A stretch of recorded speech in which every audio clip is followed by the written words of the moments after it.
Sarah Coffey is the programs director with 99 Balloons, where she equips and encourages churches in the work of building inclusive communities so that every person with a disability and their family can live a full life within relationships. A friendship at 9 years old and continued friendships along the way led her to work in special education, to caregiving for some of her closest friends experiencing disability, and leading and consulting with disability ministries. Sarah and her husband Tyler are a foster family in Northwest Arkansas, and her biggest hope is that people may grow in proximity with one another and recognize the mutual value in their shared stories. And today, Sarah will talk to us about In and Out, Cycles of Relationships. Welcome, Sarah. Hello there, you guys. So I've got 10 minutes with you, and really what I hope to do during this time is to start a discussion or really continue one that I believe is happening in the disability space. So here's what I'm working through, and I want your feedback and for this to be a conversation that happens outside of here. Relationships in the lives of folks experiencing disability are too often of an in and out nature. People moving in and growing in relationship, and they're out. When I first got to experience the space of a disability ministry within a church, the leader there reminded this group of young college students that too often the only people in a person with disability's life are a parent or guardian or someone who's paid to be there. Now, the one piece of in and out happens with the turnover of staff, paid staff members that are hired by the state, and these helping staff and support workers. But I would really add to this, hang out here with me. I believe a little bit of this in and out is also contributed to by churches having only volunteer roles available to people with disabilities. And I'm not trying to, it can lead to the feeling of it being a checkbox, or I've volunteered my time in a disability ministry or in any generic ministry within a church, and then I'm moving out. So I'm not trying to move us into a conversation on language as much as I am really one of posture, in which we approach one another and how we sit around the table from one another. I'm really curious what it would look like to place less emphasis on volunteerism. It lends itself to more of a one-sided impact and approach of I'm coming to help you and you are receiving this, as opposed to this mutual giving and receiving that we see in the body of Christ and what we hope to see reflected in the kingdom. So the beauty is in the third space that we see here when building mutual, long-lasting friendships. Giving and receiving these gifts of friendship.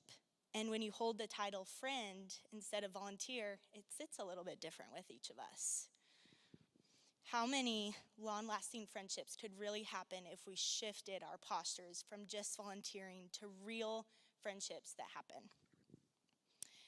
I really love the resource Dan Vanderplat's worked on the 5 stages of changing attitudes, and I think it's really key here, and I see a lot of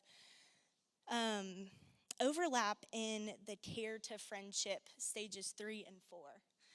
And I see this in I care about you and I'm coming to volunteer to you or help you versus I'm joining in with you. And I feel that we mutually respond to that, we give and receive from one another. So there's a beautiful story that I've gotten to be witness to between a friendship that has happened with one of our 99 Balloons programs. So there are 2 people in Northwest Arkansas with us, and their names are Jordan and McKinney. Jordan is someone who does not have disability, and McKinney is a person who has disability, part of her story. And in this friendship, it started years and years ago at one of our very first respite nights that we call Recess, that 99 Balloons hosts. And Jordan was a volunteer for McKinney. She was her one-to-one. And now they have both grown older. McKinney has now moved into adulthood, and they have gotten to be part of what we call Befriend. And that is pairing one person with a disability and one person without a disability in mutual friendship. No volunteer time, no one paid to be there, just people seeing the gifts in one another, sitting across from the table and sharing life together. And I think that's the kind of long-lasting friendship I hope to see in all of our churches. that it's not just someone there to volunteer, but someone to build relationships, to really connect and to share life together. So I think the second part, I think a little bit of what we're needing is a shift in the language of how we perceive this kind of in and outness of relationships. So with that, I would ask this question of how does the church moving out and towards people bring folks with and without disability into a rich community with one another and knowing God? I think that is a shift instead of waiting for families experiencing disability to come in and instead making that intentional invite, which I know many of you do, and going out to them and inviting them to be part or being in the context that makes the most sense to them. This seeking out of people really holds a huge posture of curiosity, which I think we can all use more of asking good questions, of saying, hey, I'm curious what it would be like for you to join our church. Has that been something you've experienced before? Was it good or hard?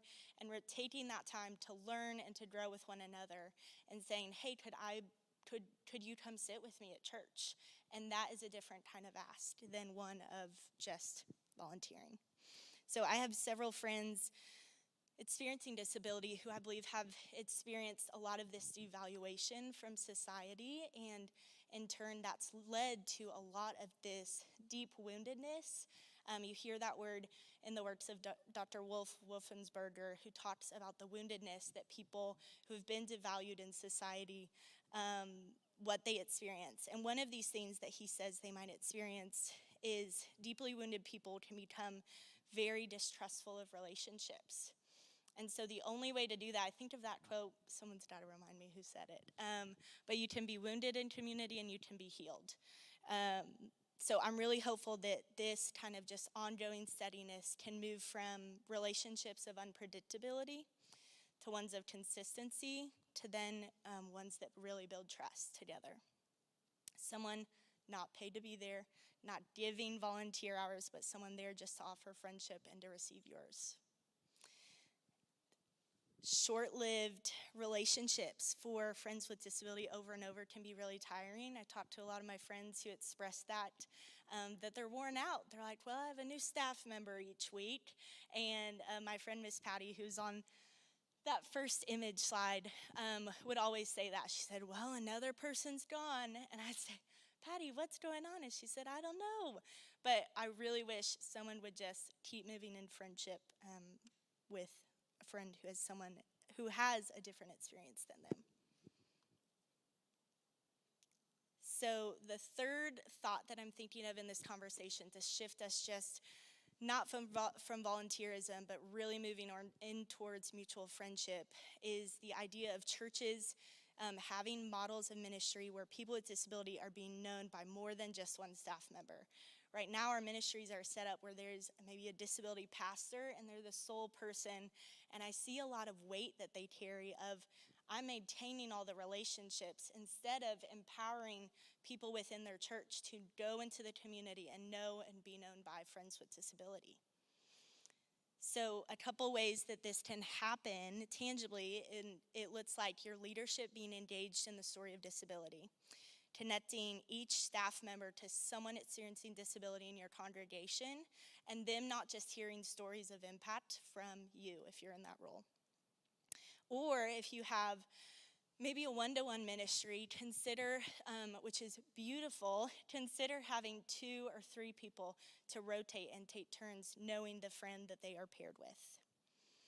I think shifting the volunteer posture, part of how we can do that is seeing ministry is happening not just on Sundays, but really in every day of the week kind of ministry. Like, what would it look like if people who are involved in your churches spent just 1 hour in the home of a friend experiencing disability who they only know in the context of church?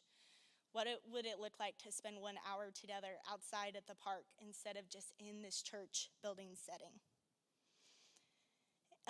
And I was thinking about this in the way some of our typical and traditional disability ministry models are set up. And imagine if you had a really close friend at church and you normally see them every week, and the only way you checked in with them was by calling your pastor and asking them if they were going to be there that week.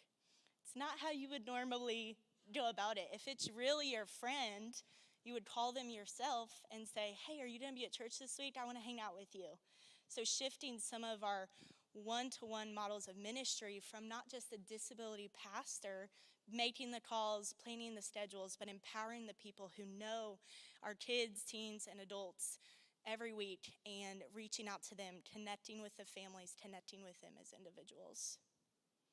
So there's a lot to consider in this conversation. Those were just 3 thoughts that I've had that have been stirring with me as I hear my friends express how they're tired of seeing people in and out of their lives. And I really think the whole story of disability will be changed when we experience real, long-lasting friendships where we make promises to each other, where we show up for each other, and where we experience the good and hard of life together.